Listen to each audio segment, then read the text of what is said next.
Bonjour, bienvenue sur Slam Analyse, la chaîne de slam à vocation cathartique. La slam analyse, c'est la mise en mots d'émotions à toute fin de désactivation cathartique et aussi de partage. Nos émotions, nous avons besoin de les vivre, d'être conscients que nous les vivons et souvent de les partager. Parce que les émotions, on les ressent, elles sont très fortes. Enfin, moi, j'en ai beaucoup dans ma vie. Dans mon métier, j'ai un métier d'écoute et bien évidemment, il y a un partage d'émotions, mais c'est plutôt l'émotion de l'autre qui compte, et tant mieux d'ailleurs. Moi, je ne suis qu'à la limite un contre-transfert. Et là, non. Là, ça peut partir, ça peut créer, ça peut se partager, ça peut s'amplifier, et c'est toute la magie du slam. Les gens pensent qu'ils n'ont pas de talent pour s'exprimer, qu'ils ne savent pas écrire et encore moins parler. Et ce que j'aime faire quand je travaille avec eux, c'est leur montrer que bien évidemment, ils ont tout ça en eux. Parce qu'en fait, ils ont l'émotion. Réactiver ou retrouver son émotion, c'est très important dans la vie en général. Ça ne veut pas dire l'exprimer de manière brutale, surtout quand il s'agit d'émotions comme la colère, par exemple.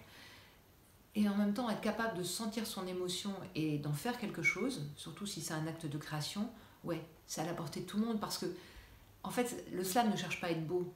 Le slam est vrai, et plus une personne est au plus près de son émotion, plus son expression est magnifique. J'écris des essais, j'écris des romans, et parfois j'aime bien écrire des choses courtes. J'aime bien les textes courts. Un slam, c'est 3 minutes. On fait passer le maximum de vérité, on ne travaille pas trop son texte, on ne fait pas beau, on ne fait pas joli, on ne fait pas universitaire, on ne fait pas intelligent, on fait vrai.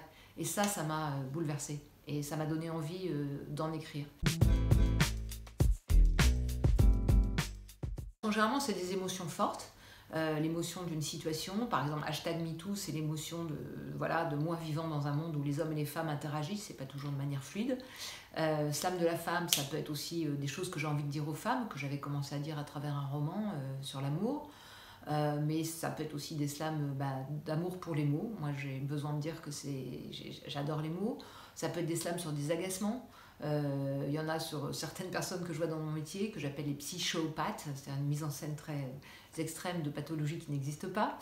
Mais ça peut être aussi des slams sur mes détestations personnelles, le sucré salé par exemple, ou bien des slams sur les tics de langage. Je trouve qu'il y en a beaucoup qui m'agacent. Mais ça peut être des slams aussi sur un fait divers. C'est des thèmes qui me touchent, qui me parlent et qui me donnent envie d'écrire. Écoutez, ressentez et vivez l'expérience.